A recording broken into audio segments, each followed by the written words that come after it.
It's been a week now since I finished the Mandalorian helmets, and I'm going to be honest, a decision's been made. While my sons will remain untouched, I've decided to go in. You could see the unevenness of the stripes on this side. And that emblem, I've decided, isn't going to do what I want it to do.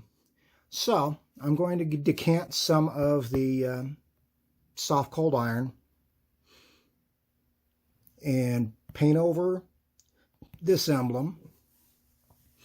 I'm going to touch up these stripes, and then I'm going to replace the emblem with that. Well, with one of them.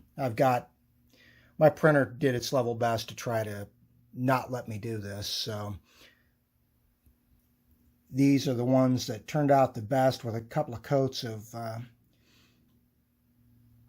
Tamiya Clear Red over them. I'll put one on the helmet, probably one on the chest, and one on one of the pauldrons. But that's where we're heading today.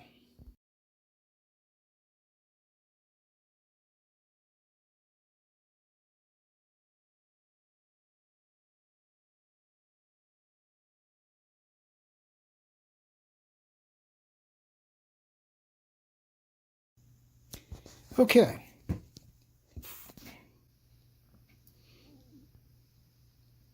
Stripes are fixed. And the old emblem is covered. It's time to go glue the new, or decal the new one on and see where we're sitting.